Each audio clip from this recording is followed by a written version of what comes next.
at ILA, part of our, let's say, core values is having these reach outs with the community, trying to make sure that our community at large understands what we stand for, understands the story of ILA, understands where we're going with our proposition, and how we can also support you guys and your future careers, which is very important. And it's something that I feel very proudly that we have done at ILA in terms of career progression for a lot of people, and also giving students opportunities. Let me start off, sorry, this is with a video.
Okay, great. So I like that to share to start off though with that video, just to show you like sort of the flavor of what we stand for. I'm sure that once you see this, you understand that we're not your typical bank in Bahrain.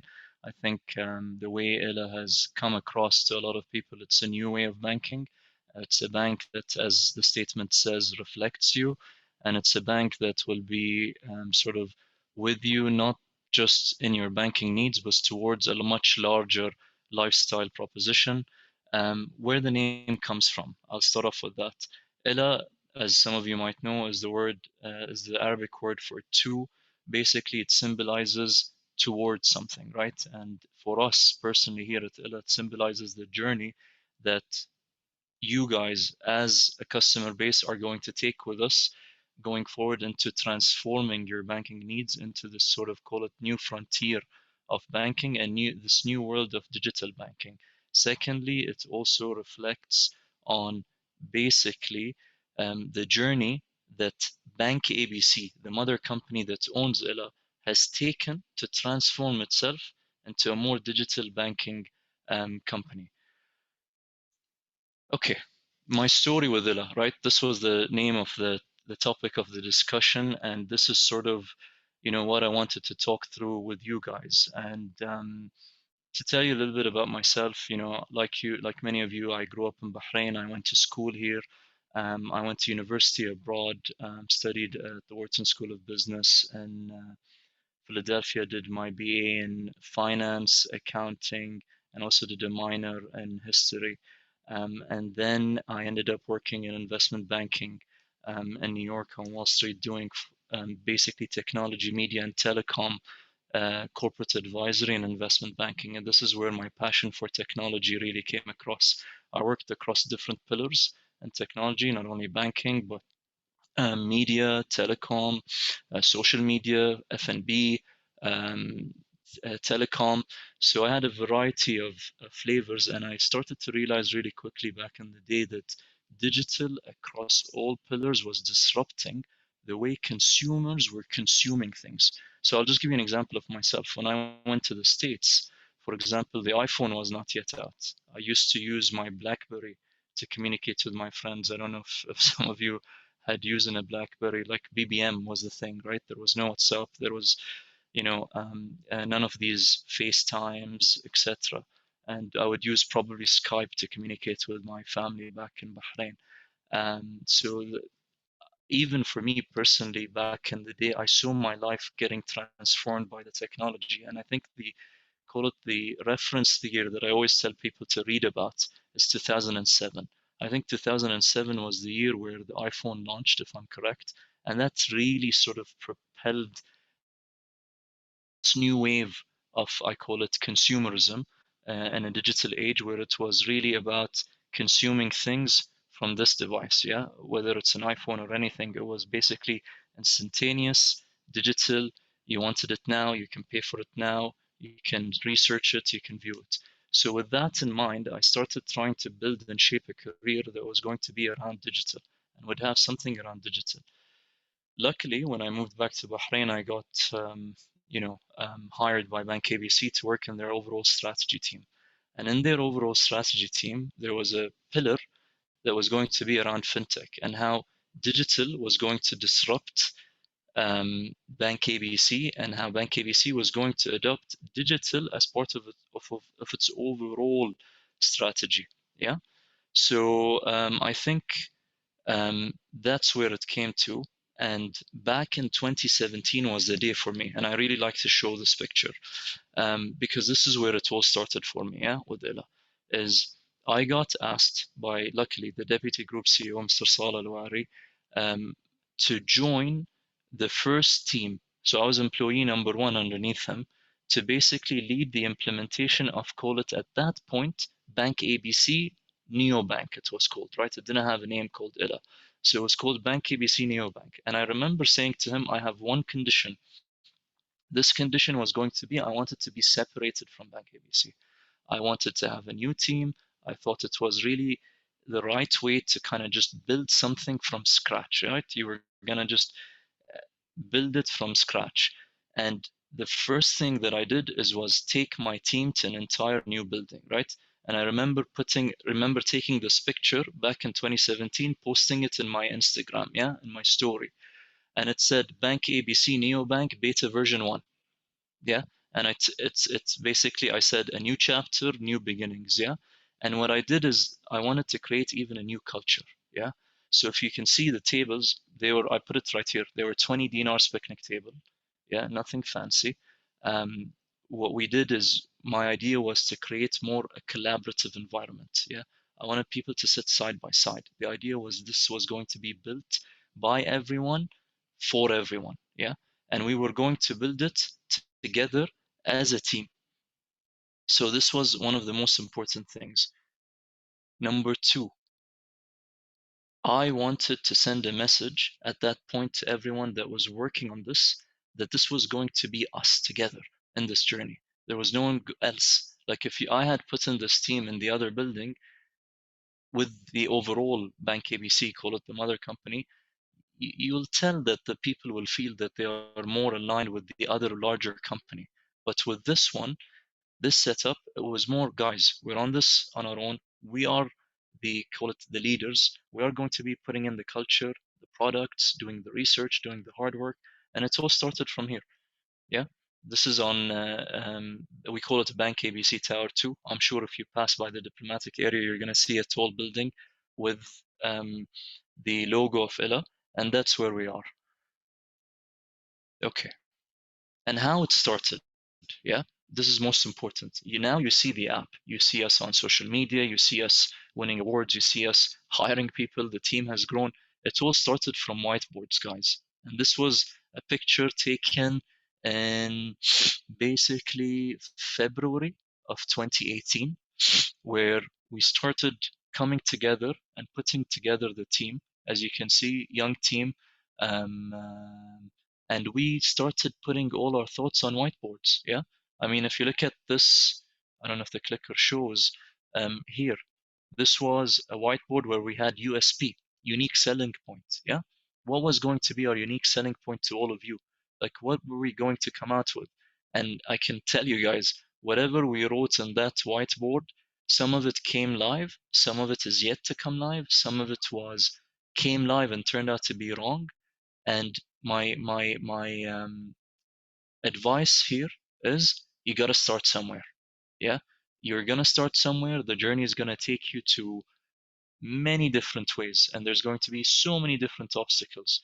But it's amazing now looking back, and I also on purpose opened the video on this whiteboard because this was one of the whiteboards I continuously used over the years to write my thoughts and where we are, how much I was right and how much I was wrong.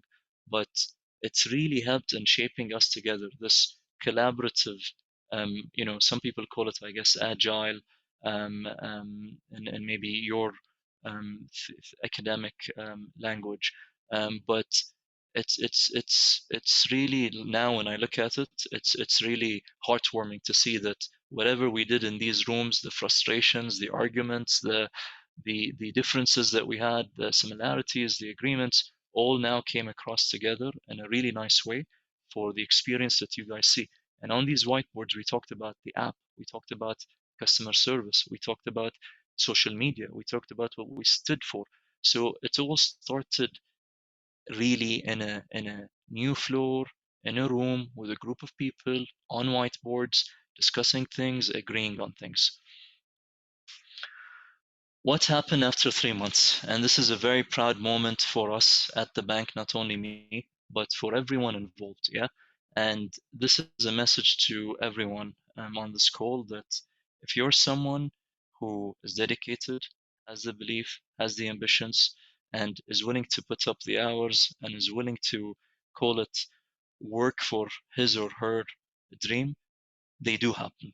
And I call it what happened when after 3 months, once Illa launched, we had one of the best, I guess, milestones happen is His Royal Highness Sheikh Nasser bin Hamad Al Khalifa gave us his kind visit personally to Illa's headquarters, where he met the team and he listened to what we had to say in terms of our vision, in terms of what we wanted to achieve, and in terms of who the team was and why they were there, and what impact was Illa going to have. And this was 3 months after we launched, which just shows you how much we had done at that point, and how much, I guess, when I told you things turn out to be great and some things turn out to be, let's say, wrong, but this turned out to be amazing, great for us, that after 3 months, unexpectedly, he gave us a kind visit.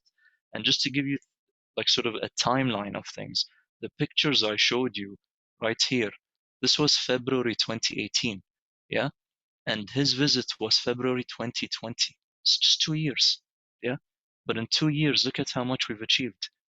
We went from a whiteboard, yeah, to having a real lifetime implementation with customers on board, with the public knowledgeable about this, and with a kind visit from um, his His Majesty's representative.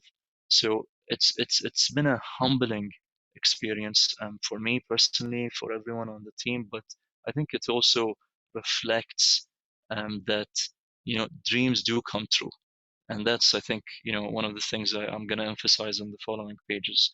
I'm going to come back to the slide that I was presenting to His Highness in a bit. So what I've learned in my story, yeah, and what I wanna talk about, to all of you, what signified my story with the bank. These are three words or three phrases, let's say, that I hold very dear to me when I talk about this: ambition, passion, and a relentless pursuit of success.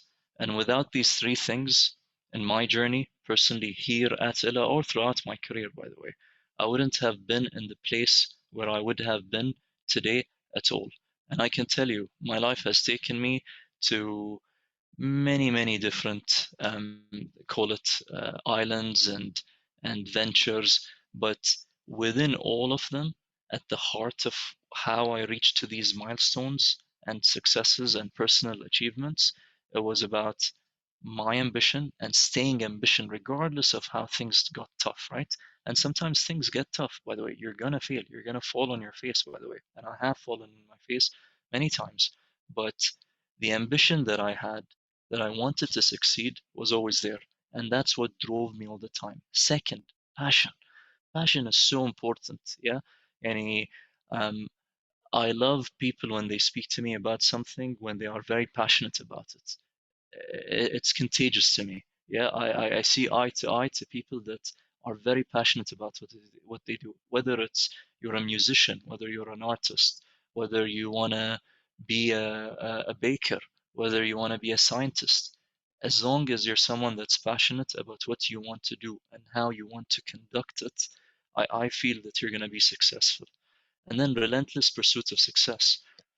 I think success doesn't come overnight. Yeah. If someone tells you you're going to be successful overnight, like let's take an example, to all of you who maybe are trading in Bitcoin or cryptocurrency, um, yes, you might have bought in Bitcoin today and it had gone triple or quadruple in a day. But to me, that's not success. Yeah.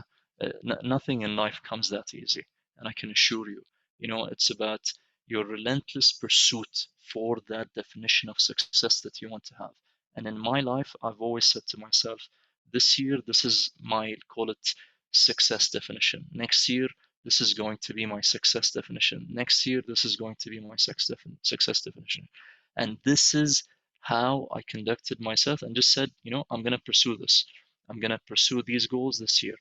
If I make 80% of them, that's great. Yeah. So these three things I always kept in mind in order for me to achieve what I always wanted to achieve. Vision and values. I said I'm going to talk about that page. When I joined ILA, one of the things that I really wanted to do, and I'll tell you, I'm really frustrated about all the time, is this concept that wherever you go in the GCC or you go globally, no one talks about a company from Bahrain. Let's be honest, yeah. I go to one of our neighboring countries, they talk about Kareem, they talk about Noon, they talk about these days all these new startups that are coming up. But I just always got frustrated that, especially me, having such a global network of friends, having worked and studied outside, that I didn't have any company that I could speak with to my friends. Nothing affected their lives. So my vision when I started this, and luckily it sort of complemented Bank ABC's vision, is we wanted to create a digital champion that is regional, not just for Bahrain. Like I'll just tell you guys, ABC has big plans for ILA. They want to take ILA regionally, maybe one day globally. Yeah. So we're gonna open up in Jordan. We're gonna open up inshallah في Egypt, Tunis, Jazair, and other markets we're gonna open up. Bahrain was a starting point, and the way I did this page is what I'm saying is I want to raise the Bahraini flag and have a digital champion across the region. And I want to be going to my friends in Dubai. I'm going to go to my friends in Jordan, Egypt, you name it. And I want them to talk about, oh, we're using ILA. We're using this Bahraini bank. Yeah. And this is a source of pride for me. And to me, if you talk about my story with ILA one day, when if maybe we can meet in 5 or 10 years, I want to come and tell you guys that I achieved that. That's going to be my last chapter in my book. That I was able to take ILA and make it a digital champion across the region. Yeah. Our team. And I think this is very important. If you speak to me personally in public, I'm going to tell you, you're going to ask me, what's the success of the story of ILA? Not just me personally. The success of the story of ILA goes down to its people. I am so proud of the team that we have built at ILA. It's a young, dynamic, hungry, and passionate team that's all sort of, let's say, aligned to the overall success of ILA. And I'll tell you, my personal success with ILA and other ventures is my ability to be a team player. Yeah. Leaders, and let me tell you this, the best leaders I've seen and I've worked under are team players. They are leaders that promote diversity. They are leaders that promote progression and self-career progression. They are people that train people. Yeah. And this is something very important, I'll tell you, is through my story too, my own personal story. I was one day like you guys. I was a graduate. I was also a student. I did some internships. I had some great mentors during my internship. And after my internship, over my first job, I had some great teachers and I also had some great team members. And I learned from all of them. And the team is at the heart of everything. And when you tell me ILA team, I'll tell you ILA team is the heart, is the lungs, is the eyes, is everything when it comes to the success. It's not me. People say, introduce me as a CEO, right? If I had the chance, I would call myself something else. I would like to call myself a team captain or a team coach because my responsibility is not to call it micromanage. my responsibility is to allow these talented group of people to work together to create a masterpiece. And that masterpiece, one day, I hope you guys will tell me, is Illa. And one thing to note is actually, which I'm proud of, and it's good to note that a lot of our team members, many of them are actually University of Bahrain students or graduates, and that's something that I'm personally very proud of. And our partnership with the university, you guys, I have to say, have a tremendous curriculum. I personally have worked abroad, and I continuously work with people from different countries, and I can tell you guys that, yani, mashallah, the amount of talent and the amount of knowledge that you guys have at the university is really great. So take it, consume it, and make the best out of it. Because to be honest, I've seen some tremendous results come out of the university. One of the most important values I have, yeah, and I'm gonna give you this as part of my story and why I have gone far in my story, right? If I look at my career, I like to put it in a story, yeah. And one day when I sit down and either retire or I want to talk about my story in a way where what is it going to be like, right? What do my story look like? What do I want people to say about me? And I'll get to that at the end. But in order for me to get there, one of the most important things is this proverb, yeah? If you want to go fast, go alone.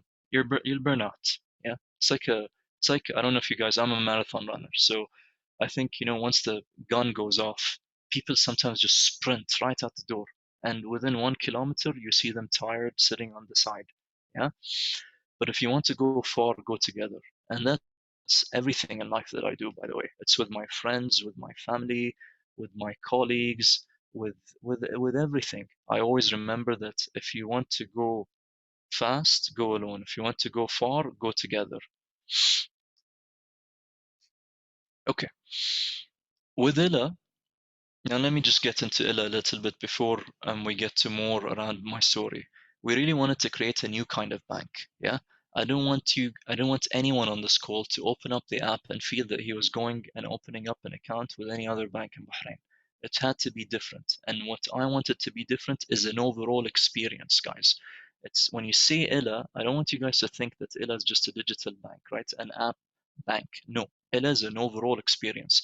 The way you guys call the contact center, the way you guys hear our social media or see our social media, the way you guys interact with us on overall had to be different. And that's what I mean with a new kind of bank. A new kind of bank, and all your touch points with us had to be new and had to be exceptional.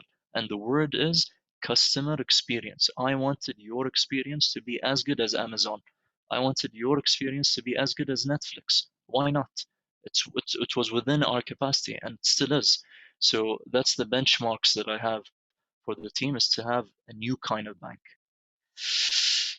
The reason for this is I'm gonna walk through this really quickly, but it's technology, guys. Technology is creating impact all over. So customer attention is decreasing. I mean, look at what WhatsApp recently did, right? To prove this point. WhatsApp decreased, sorry, gave you an option to speed up the voice note speed so that you can listen, because they felt this customer retention was decreasing. On average, they say that the best performing videos on social media, whether it's YouTube or Instagram, have to be lower than 7 or 8 seconds. If you're more than 8 seconds, you lose maybe 60% of the viewership. So that within itself just gives you an understanding that customer attention is decreasing. So we as a bank needed to create this instantaneous feel in all our touch points to create brand loyalty. You as consumers expect personalization, right? So when you guys are online or on social media, you want to be hit with digital marketing, or you guys want to be see stuff that represents you. You don't want to be hit with an ad that has, I'll just give you an example, the typical ad, right? There's a dad with his kids, with his wife, walking out of a branch. They walk in sad and they come out very happy. The typical banking ad, right? You wanted to create things that are more personalized, and technology allowed you to do that. Ease of access to information. Now you guys can easily compare me against any other bank by just going to our websites. So you had the ability as consumers to make better choices. Brand loyalty and customer stickiness is decreasing. So with online purchasing right now and everyone having an app, you can easily transfer from one bank to the other. You can open up a bank now, not with Ella, with someone else very easily, right? So you can just switch very easily. So that's another thing that technology has created. And I think most importantly, the last thing I'd say is with technology, you guys now expect to consume things instantaneously from anywhere, anytime, with high expectations. Yeah. If I was you, I would be saying to all my banks, why can't I have the same experience as Amazon that I'm having? Why can't I have the same experience as, Shahid or Netflix or, Talabat or whatever thing you're consuming digitally that's now, anywhere, anyhow. So all these things, the way that the market has changed has affected basically us as banks, and this played into the overall story of Illa and how Illa came about. Most importantly, a bank that listens to you, right? We say Illa is a bank that reflects you, right? So banking that reflects you is quite important because I believe, me personally, when I moved back to Bahrain, I could not relate with any bank. Yeah, personally, because I wanted a bank that was on an app. I wanted it instantaneously. I could transfer money very easily between friends. I can transfer it outside. I could do multi-currency. So a lot of my frustrations were let's say, not listened to by any of the banks that I suggested my things to. I was frustrated. I said to myself, within Ella, I wanted to make sure that we as a bank listen to our customers, and we're doing, I think, as good of a job as we can, listening to you guys as customers, um, building something that really reflects your needs, your wants, your desires, your expectations. Reflects you is the same thing. And I think most importantly, like I said to you, the vision of Ella needs to reflect you, right? We're a young team. I think we're like 90 right now, around 80% Bahraini. I think 85% is under the age of 40, to tell you how young the team is. This team is really, I think, in its core values, work ethic, wants to reflect the best in what I guess the country wants to see in a bank, in a digital champion. This is just to give you a flavor of our green card across the island. And as you can see, we've really done things that are different, right? In our marketing and the way we communicate. It's again part of the story of Illa. And the part of my story is we need to do things differently. We need to set new benchmarks. Yeah, I'll tell you, it gives me great pleasure to see that now people are imitating, and no one can deny that. Yeah, I see banks doing the same things that we are doing, and not only banks, other companies too. This is part of the great feedback we've been having with our customer. People have been sharing our card, sharing their experiences. The green card has really taken over, and part of our new way of marketing was this. Like, the way the packaging was, the way the experience was, right? It's different. And that's the story, again, of Illa, and my personal story that I always want to say. I gave and we gave at Illa a different kind of experience to our customers. Okay, I'm gonna end with this and then we can open it up with questions. And this is one of the pages I think that probably you guys are gonna ask me a lot of question on. But this is really, I'm opening up my books and being very honest here. Um, First up, never take no for an answer, yeah? Fight your goals and stay the course. And, Dr. Isra mentioned, I'm currently the CEO. I'm a board member of several organizations, luckily, at early on in my career. But guys, I got rejected 11 times before I got my first job in Wall Street, yeah? I was a junior in college, ثالث سنة, third year. I was going to my fourth year, and the way it works in the US, if you wanted to get into Wall Street, you needed a summer internship in order to secure a full-time job after graduating. For my summer internship, I got rejected 11 times. Yeah, I went to 11 interviews and was told no. But guess what? My 12th interview, I got it and I had the time of my life. Yeah, and it was the perfect experience. I worked in a fantastic company with one of the guys I used to study about in school, Mr. Joe Perella, who's nicknamed the Godfather of investment banking. So sometimes life works in very mysterious ways. You know, every day I think you need to have a purpose. Yeah, and you need to tell yourself what sort of impact you want to create on your friends, family, community, country. Um, you might struggle over time to find it. It might change and evolve over time, which is okay. But always say to yourself, what's my purpose? Yeah, what do I want to achieve? And it's going to be difficult, right? I did not find probably my purpose in everything I categorized here till maybe I was 30 or 28 years old. The easiest one was, what did I want to be with my family? That was easy. What did I want to be with my friends? That was easy. One of the hardest things was community. As part of my overall story, I'm obsessed with what people will remember me when I'm gone. Yeah, I always say to this to this to myself is, how do I want my um story to be told, and what do I want to be remembered for as my purpose? Yeah. Third, getting straight A's in university is fantastic. Yeah. But that's not the definition of success for all of you guys. Um, each one of you is going to have a different definition of success. Don't compare yourselves to each other. You guys are going to get tired, but terrible. You need to craft a definition of success, yeah, for you. And different people might have different definitions of success. But again, this goes to your story, right? My story, I have in my mind what I want to be successful and what my definitions of successful will be. So that's what I ask from you guys is to really think about what your definition of success is going to be. My definition of success is one of them, and most importantly, is how am I impacting positively my country, Bahrain? Yeah, how many leaders am I going to be giving back to Bahrain after I'm done? So, in my position, how much greatness in others am I going to unlock, and how many careers I'm going to be giving to the country? Yeah, and that's very important to me. Um, I said this before, I'm going to stress it again. Be obsessed with what your legacy is going to be. How will history books remember you? How will people remember you?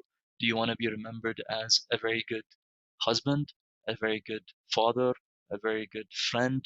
These are also successes, by the way. It's not easy to do these things, yeah? And I'm not talking about just professionally or, yeah, I'm talking about personally too. You need to think about really important, like what the definition of success personally is going to be for you. Life is a marathon, not a sprint. Yeah, I love running. Yeah, because I do most of my thinking while I'm running, and running has also taught me, and especially marathon running. Yeah, long distance is it's going to be a journey. There's going to be many obstacles along the way. To some of you who are athletes, you're going to know this, right? If you go on a marathon, by halfway you might start getting aches, right? Your back might start hurting, your knees might start going out, but then after a while something kicks in, right? The adrenaline just kicks in, and you lose all that idea of pain. And and that has taught me that in my journey, in my story, um, there's going to be ups and downs, but with determination, belief in God, and self-belief in yourself, and hard work and dedication, you'll make it eventually. And by the way, I did not get here very easily. Don't think so. There was a lot of days where I said to myself, what in the world was I doing here? Yeah, was this was this the right choice? Um, Both professionally and personally. Yeah, I would see others, social media is the most disastrous thing to use to compare, is, having the time of their life, right? It's summer, people are on planes, traveling, etc. And I was on the office till midnight working on something. But eventually, it was worth it. Number six is very important. In your early years, and this was very important to me, from 21 to 30, right out of college, you need to have the right leaders working above you and the right mentors. Yeah, try to find it as much as possible. It's hard, I know, especially with limited, let's say, um, opportunities coming your way. But as much as possible, try to align yourself with the right mentors, both personally, yeah, and professionally. Because even, you know, when you graduate from college, I think one of the things you're gonna realize is what you learned in school, you're not just going to walk into a job and start doing your coding and formulas and applying all the stuff that you did, right? Part of it is also who are you as a human being and what your values are. These are the things that are going to take you forward, guys. So find the right people to really mentor you and to learn from, and also take, let's say, imitations from. Yeah, learning never stops, especially for me. If you're working on my team, you're gonna know that I read all the time. I'm very curious and I'm always hungry. By the way, I don't have an engineering background. I don't have a computer science background, but I'm leading a digital bank. Yeah, and not only that, I'll give you an example. I'm currently the head of the digital committee at a company called Bahrain Car Parks Committee company, where I'm sure you might know the car park in Adliya and other car parks, where I'm in charge of digitizing the car park sort of experience in Bahrain alongside my fellow board members. I don't have experience in computer science, yeah.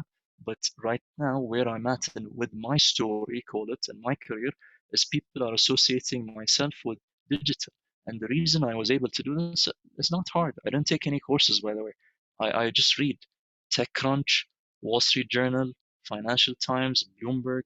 Podcasts are another great source of information. I read a ton of research. مثلا professors writing paper. Now I think I see a great trend. A lot of professors are sharing a lot of great information on LinkedIn, Twitter, Substack. I don't know if you guys use Substack. It's a great website, even for students, I believe. You can get a lot of information over there. So information is all out there. You just need to curate it in the right way for you. And I do that, by the way. I read a ton. And when I'm on my phone, and I'm on my phone usually a lot, it's not only around being on WhatsApp, yeah? It's actually me being on podcasts, listening to research, going through stuff. Number eight, every inch matters in your journey. Don't take it easy a day, yeah? Like dreams don't go to sleep, on weekends, at night. Um, it's okay to rest. It's definitely okay to rest and take your time building this. But what I mean is, don't think that when you switch off, everything just switches off so that you're not going to be progressing. Yeah, I do some of my best thinking when I'm relaxing. Yeah, it doesn't take energy. I mean, it's not like I'm writing down or high. Sometimes I'm just taking a walk. Yeah, and great ideas come to my mind and I just store them. Yeah, so it's okay. Again, what I want to say is taking breaks, taking relaxing along the way, taking time for yourself when things are not going wrong too is very, very important. Yeah, if you feel things are not going your way and it's getting tough, just take some time for himself, which I, again, as part of my story, I continue to do so. But definitely, definitely, guys, want it more than anyone. Fight for it. Yeah. Um, there's this great speech I always tell people about. It's called Peace with Inches. Yeah, on YouTube, um, where someone talks about how day in, day out, you just want every single little inch more than anyone else to get to your dream. Yeah. And it's going to take a while. Yeah. And there's going to be ups and downs, but just want it. And look at me. I can assure you guys, like, look at number one, what I said. I got rejected 11 times. Yeah. I was being laughed at by my friends. Yeah. And خلاص, give up. Yeah. You're not going to get something on Wall Street. But I just kept going. And every interview taught me something. Every failure taught me something. It even taught me like what color shirt I needed to wear, right? For the first interview that I went, I remember I think I wore a purple shirt, yeah, or a pink shirt. And the guy said to me, dude, he was from abroad. He's like, never go to an interview wearing that kind of shirt. Yeah, I never knew that, right? But there was one rejection, and I can assure you, I've never gone to a meeting anymore with a purple shirt. Um, Number 9, all of us here owe this country something. This is the country that held us. This is the country that our parents are have lived in. This is the country that has fed us, and this is the country that our, let's call it, future spouses, relative, kids, loved ones are going to continue being here. And it's up to us to making this a much, much, much, much brighter place. Yeah. And for me, again, as part of my story with Ella, like I told you guys at the beginning, I wanted to create an experience that people in Bahrain felt proud of, associated with, and took it globally so that the people here can be proud of something. Yeah. That feeling of pride, of national pride, I wanted to bring back with my story of Ella. And the second thing is I wanted to give an experience that revolutionized banking so people can move. Yani, I think I'm proud to say that our proposition has created a lot of change in other banks. So now different customers have much better experiences than what they used to have before Ella. So that's a matter of pride too with the story of Ella. And last thing is, no matter what you do, right? And I'm not talking about just being in banking or being in anything. You can be a great mother, you can be a great husband, and you can make this country a much, much brighter place. Yeah. So, all of you guys on the call, you know, to those of you, especially the students with us on the call, you know, Bahrain is looking for people like you to make it a much brighter place by excelling and shining both professionally and personally. Yeah, don't forget that. And remember, you spoke to someone today and heard from someone who failed a lot in his career. Yeah, I'll give you my age. I'm 34 right now. Yeah, and I've done all what I've done, um, and so far with so many failures. Yeah, both professionally and personally. But I just was relentless. I kept standing up. I kept going at it. Every door that closed, I tried to go to another door. Every wall that tried to be put in front of me, I tried to jump. If I couldn't jump, I tried to bulldoze through it. If I couldn't bulldoze through it, I tried to run around it. If I couldn't run around it, I would dig a hole underneath it. You just need to stay persistent and relentless if you really want it. I'll tell you what I do.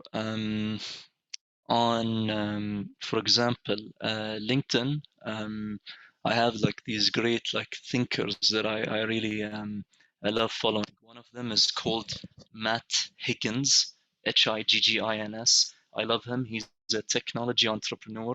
He's behind a lot of really fascinating things. I love following how he conducts himself and LinkedIn.